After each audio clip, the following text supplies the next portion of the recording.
Friends, मैं doctor Mukesh Kumar MSG college Bharatpur से आज प्रोसेस ऑफ वैक्सीन डेवलपमेंट के ऊपर डिस्कस करूंगा।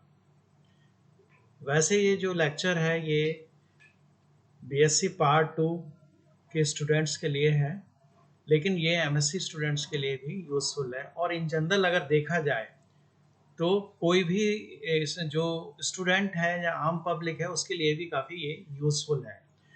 तो जैसा मैंने आपको पिछले लेक्चर में बताया था कि जो वैक्सीन का जो डेवलपमेंट होता है उसके ऊपर मैंने 3 लेक्चर्स तैयार किए हैं, जिसमें मैं पार्ट 1 आपसे डिस्कस कर चुका हूं। और पार्ट 1 में थोड़ा सा हम रिकैप करें तो हमने डिस्कस ये किया था कि वैक्सीन के डेवलपमेंट के कौन से स्टेप्स होते हैं। उन स्टेप्स में एंटीजन पर और इम्यूनाइजेशन और वैक्सीन कितने प्रकार की हो सकती है, कैसे तैयार की जाती है, उसके लिए एंटीजन कहाँ कहाँ से सोर्स किया जाता है, तो उस पर हमने डिस्कस किया था। आज हम उसका पार्ट 2 डिस्कस करेंगे, क्योंकि ये काफ़ी लेंथी प्रोसेस है तो एक लेक्चर में इसको ख़त्म नहीं किया जा सकता। तो आज हम उसका पार्ट 2 डिस्कस करेंगे। तो जैसे हमने पिछले लेक्चर में ये डिस्कस किया था कि एंटीजन जो कि इम्यूनाइजेशन के लिए, जो कि वैक्सीन का एक मूल और इम्पॉर्टेंट और बेसिक कंपोनेंट होता है, तो वो कहाँ कहाँ से लिया जा सकता है, तो उसको हम डिस्कस नहीं करेंगे यहाँ पर। अब आगे अगर हमारे पास एंटीजन आ गया है तो हम एज ए वैक्सीन उसको यूज़ करना चाहते हैं, तो उसके आगे के जो स्टेप्स हैं उसमें आता है बेसिक एंड अप्लाइड रिसर्च। तो उसमें कौन कौन सी चीज़ें हम देखना चाहेंगे। एंटीजन होना किसी भी वैक्सीन के लिए, एंटीजन का होना एक मैंडेटरी है, उसके बिना तो कोई वैक्सीन हो ही नहीं सकती है। और वो एंटीजन जो कि फॉरेन मॉलिक्यूल होता है और वो बैक्टीरिया या वायरस से उत्पन्न होता है, वो उसका स्ट्रक्चरल सिमिलरिटी होनी चाहिए, तो एज ए एंटीजन उसको यूज़ किया जाता है और वो फॉरेन मॉलिक्यूल होना चाहिए। हमें इतना यहाँ समझना है, और यदि हमको उसको डिटेल में डिस्कस करना है या फिर से समझना है तो आप मेरे प्रीवियस लेक्चर को देख सकते हैं, process of vaccine development part 1। अब आता है basic and applied research. Basic and applied research का मतलब ये है कि इसमें आगे क्या किया जाता है। तो सबसे पहला इसमें पॉइंट है वो है इम्यून रिस्पॉन्स। इम्यून रिस्पॉन्स का मतलब ये है कि यदि एंटीजन दिया गया है किसी भी व्यक्ति को जिसमें वैक्सीन ट्राई करनी है, तो उसका इम्यून सिस्टम रिस्पॉन्स करता है कि नहीं, रिस्पॉन्ड करता है कि नहीं, यानी वो एंटीबॉडी पैदा करता है कि नहीं उस एंटीजन के अगेंस्ट में। यानी वो मॉलिक्यूल दिया गया तो वो इम्यून सिस्टम उसको रिकॉग्नाइज करता है कि नहीं, एंटीबॉडी पैदा करता है कि नहीं। दूसरा जो पॉइंट आता है वो है इम्यूनो न्यूट्रलाइजेशन। इसको अगर हम सरल भाषा में समझें तो इसका मतलब ये होता है कि एंटीबॉडी तो पैदा हो गई, लेकिन वो जो एंटीजन था जिसने इम्यून सिस्टम को चैलेंज किया या इम्यून सिस्टम को एक्टिवेट किया, तो वो एंटीबॉडी पैदा होने के बाद, जनरेट होने के बाद उस एंटीजन को या उसके एंटीजन के प्रभाव को न्यूट्रलाइज करती हैं कि नहीं। तो ये एक इम्पॉर्टेंट, वेरी इंपॉर्टेंट एस्पेक्ट है। यदि वो न्यूट्रलाइज नहीं कर रही हैं तो वो इम्यून रिस्पॉन्स किसी काम का नहीं है। तो ये इम्यूनो न्यूट्रलाइजेशन जो है बहुत इंपॉर्टेंट एस्पेक्ट है किसी भी वैक्सीन के प्रोसेस के डेवलपमेंट के लिए। नेक्स्ट हमारा आता है डोज फाइंडिंग स्टडीज। जैसे कि आप जानते होंगे कि आप कहीं भी जब हम किसी डॉक्टर के पास जाते हैं तो वो मेडिसिन लिखता है, तो उन मेडिसिन में मिलीग्राम वगैरह लिखा होता है कि भाई आप बच्चे को इतने 200 मिलीग्राम की कोई भी XYZ दवा देनी है, और कोई एडल्ट है तो 500 मिलीग्राम की। कभी आपने ये सोचा कि ये अलग अलग जो डोज होती हैं वो क्यों होती हैं, और हमको कितनी बार लेनी है और कितने दिन तक लेनी है। तो ये क्या होता है, डोज फाइंडिंग स्टडी। ये डोज जो है एकदम अपने आप कोई बन नहीं जाती है, इसके लिए एनिमल्स में काफ़ी डिफरेंट अलग अलग एक्सपेरिमेंट्स करके डिफरेंट डोजेस को ट्राई किया जाता है, और वो डोजेस ट्राई करने के बाद ये पता लगाया जाता है कि मोस्ट सूटेबल और मिनिमम डोज और मोस्ट इफेक्टिव डोज कौन सी है। तो इसके लिए बहुत सारे एक्सपेरिमेंट्स स्मॉल एनिमल्स में और हायर एनिमल्स में भी किए जाते हैं, तब जाके एक एक्यूरेट डोज फाइंडिंग स्टडी जो है इस कंक्लूजन पर पहुंचती है कि कौन सी डोज ह्यूमन के लिए एप्लीकेबल होगी, है ना। उसके बाद जो नेक्स्ट इंपॉर्टेंट एस्पेक्ट होता है मोड ऑफ एडमिनिस्ट्रेशन। आपने ये देखा होगा कि कुछ वैक्सीन ऐसी होती हैं या कुछ मेडिसिन ऐसी होती हैं जो ओरली दी जाती हैं, कुछ मेडिसिन ऐसी होती हैं जो जिनके इंजेक्शन के फॉर्म में दी जाती हैं। ऐसे ही वैक्सीन भी होती हैं जो कि ओरली दी जाती हैं, इंजेक्शन के फॉर्म में भी दी जाती हैं। तो वो अलग अलग एडमिनिस्ट्रेशन होता है। मोड ऑफ एडमिनिस्ट्रेशन का मतलब कि किसी जो हमारे ह्यूमन है उसको वो अगर वैक्सीन दी जाएगी तो वो उसको ओरली दी जाएगी या इंजेक्टेबल फॉर्म में दी जाएगी या कोई अदर मोड ऑफ एडमिनिस्ट्रेशन है। तो इसके लिए भी काफ़ी एक्सपेरिमेंटेशंस किए जाते हैं किस मोड से वो ज़्यादा इफेक्टिव है और मिनिमम डोज पर काम करने वाली है। बेसिक एंड अप्लाइड रिसर्च में जो आगे के जो स्टेप्स हैं वो ये हैं कि safety and toxicology studies in small animals and non human primates. इसका मतलब ये है कि जो कोई भी वैक्सीन है या कोई भी मेडिसिन डेवलपमेंट प्रोसेस जो होता है उसमें ये देखा जाता है कि सबसे पहले उसकी इफेक्टिवनेस नहीं देखी जाती, सबसे पहले ये देखी जाती है कि वेदर इट इज सेफ और नॉट, कोई उसके टॉक्सिक इफेक्ट तो नहीं है। तो इसको स्मॉल एनिमल्स में टॉक्सिकोलॉजिकल स्टडीज की जाती हैं और नॉन ह्यूमन प्राइमेट्स में वैक्सीन डेवलपमेंट को भी ट्राई किया जाता है। नॉन ह्यूमन प्राइमेट्स का मतलब ये होता है मंकीज जो होते हैं उन पर वो वैक्सीन ट्राई की जाती है, क्योंकि मंकीज की जो फिजियोलॉजी है, जो फंक्शनिंग है, बॉडी की जो फंक्शनिंग है, it is very similar to human. तो जो डेटा एक्सट्रापोलेशन का काम होता है, डेटा को आप एक्सट्रापोलेट कर सकते हैं, जब वहां से जो रिजल्ट निकल के आते हैं तो वो ह्यूमन के लिए एक्सट्रापोलेट या उनको आगे की प्लानिंग के लिए ह्यूमन स्टडीज के लिए प्लान कर सकते हैं, क्योंकि directly you can not go to the human studies. तो ये non human primate study very important होती है।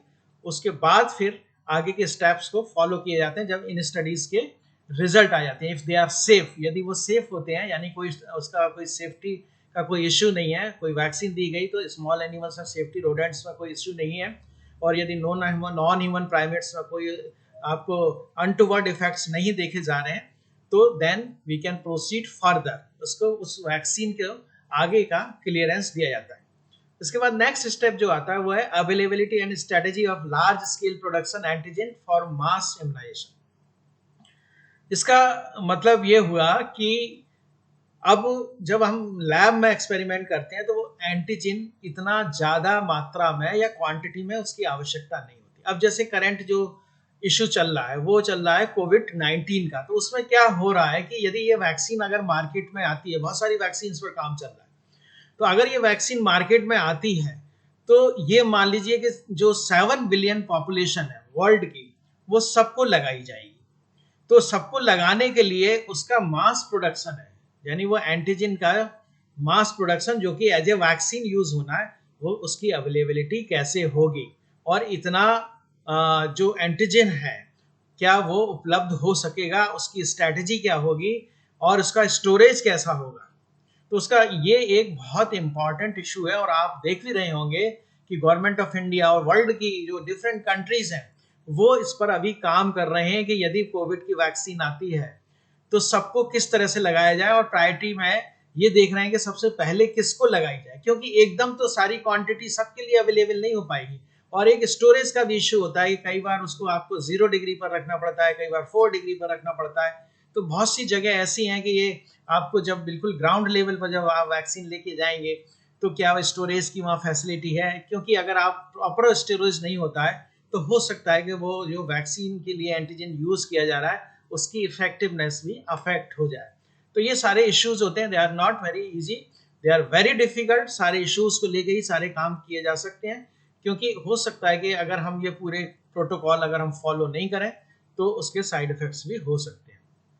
अब आता है क्लिनिकल स्टडीज। अभी तक जो मैंने आपको डिस्कस किया वो ये डिस्कस किया, ये एनिमल स्टडीज थी, जैसे लार्ज स्केल प्रोडक्शन तक आते आते उससे पहले की जो स्टडीज थी वो एनिमल और नॉन ह्यूमन प्राइवेट पर स्टडीज थी, यानी ह्यूमन पर नहीं आए थे। तो यदि ये सारी स्टडीज बिल्कुल if they are totally safe और टोटली सक्सेसफुल, यदि वो सक्सेसफुल हो जाते हैं, कोई मेजर इशू नहीं होता, माइनर इशू तो कंप्रोमाइजेबल हो सकता है, लेकिन अगर कोई मेजर इशू नहीं होता है तो फिर ह्यूमन के लिए जो रेगुलेटरी एजेंसीज होती हैं, वर्ल्ड की ड्रग रेगुलेटरी एजेंसीज होती हैं, वो फेज 1 क्लिनिकल ट्रायल के लिए क्लियरेंस देती हैं। तो फेज 1 क्लिनिकल ट्रायल को हमको समझना होगा। उसका मतलब ये होता है ह्यूमन स्टडीज। ह्यूमन स्टडीज का मतलब ये है कि जो बड़े मेडिकल इंस्टीट्यूट्स हैं किसी भी कंट्री के या वर्ल्ड में, अगर देखें, अगर कोविड वैक्सीन को भी लिया जाए तो फेज 1 क्लिनिकल ट्रायल कुछ वैक्सीन के पूरे हो गए हैं, तो वो सेफ्टी इशू का क्लिनिकल ट्रायल होता है। यानी वैक्सीन की इफेक्टिवनेस तो इतना मेजर इशू नहीं देखा जाता, लेकिन ये देखा जाता है कि अगर ये वैक्सीन दी जा रही है तो वो सेफ है कि नहीं है। सबसे पहला इशू ये है, क्योंकि हम किसी बीमारी से बचने के लिए काम कर रहे हैं, ना कि अगर वो सेफ नहीं है तो ऐसा ना हो कि उसको देने से कोई और ऐसा मेजर साइड इफेक्ट हो जाए। क्योंकि ये मास इम्यूनाइजेशन किया जाएगा और किसी भी वैक्सीन के लिए किया जाता है, तो ऐसा ना हो कि एक बीमारी को रोकने की वजह से किसी दूसरी बीमारी की मास पॉपुलेशन शिकार हो जाए। तो ये दिस इज वेरी इंपॉर्टेंट।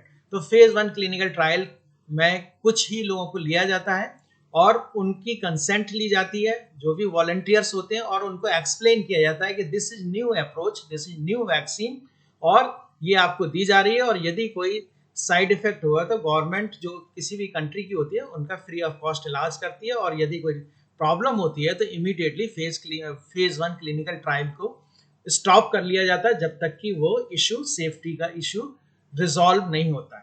इसके बाद अगर ये सक्सेसफुल होता है तो फेज 2 क्लिनिकल ट्रायल शुरू होता है। फेज 2 क्लिनिकल ट्रायल का मतलब ये है, ये भी ह्यूमन पर ही होता है और मेडिकल कॉलेज या मेडिकल इंस्टीट्यूट्स की संख्या बढ़ा दी जाती है और इसमें नंबर ऑफ वॉलंटियर्स का जो होता है वो इंक्रीज कर दिया जाता है, इनहांस कर दिया जाता है।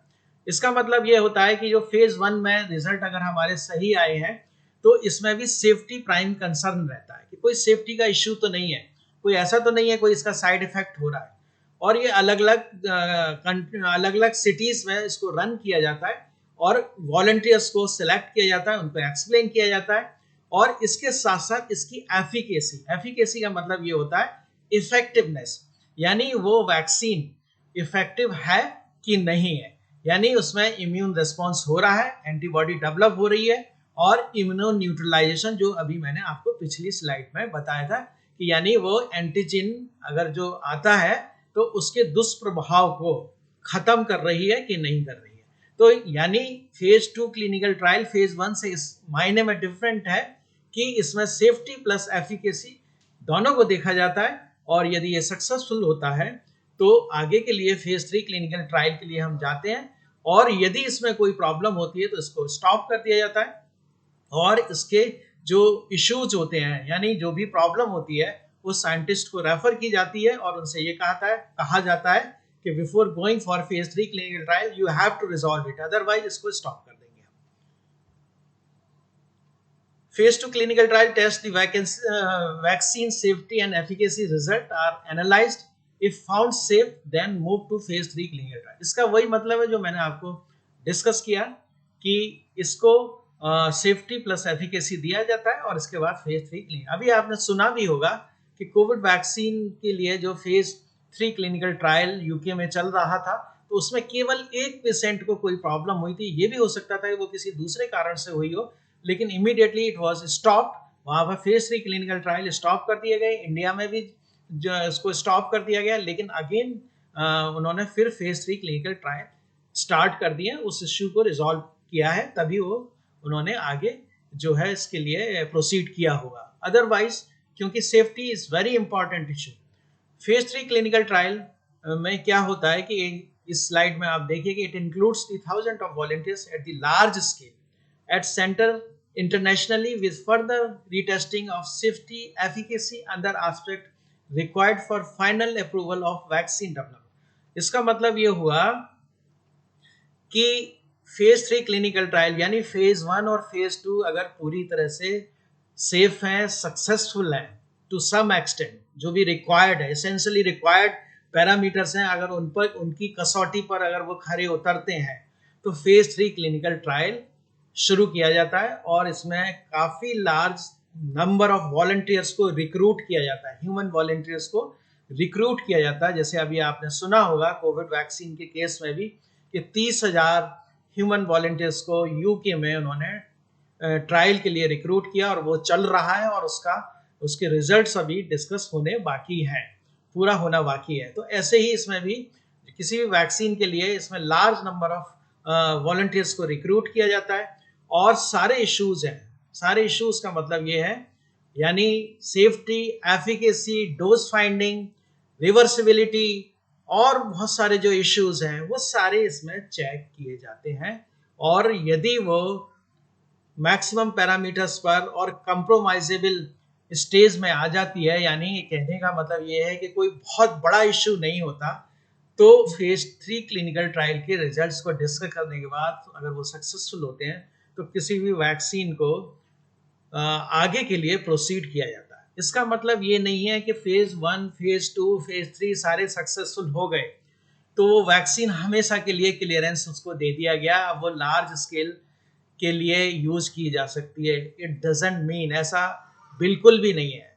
लगातार किसी भी वैक्सीन की मॉनिटरिंग होती रहती है और यदि कोई मेजर इश्यू आता है तो इमीडिएटली उसका क्लियरेंस को वापस ले लिया जाता है। इस स्लाइड में हम ये देखेंगे कि गो हेड क्लियरेंस, इसका मतलब ये हो गया कि अगर हमारे तीनों ट्रायल जो है वो सक्सेसफुल हो गए तो फिर जो रेगुलेटरी एजेंसी हैं, कंट्रोलिंग एजेंसीज हैं, खासतौर से ड्रग्स से रिलेटेड है, वो उसको गो अहेड क्लियरेंस देते हैं। गो अहेड क्लियरेंस का मतलब ये है कि now it can be use for mass immunisation.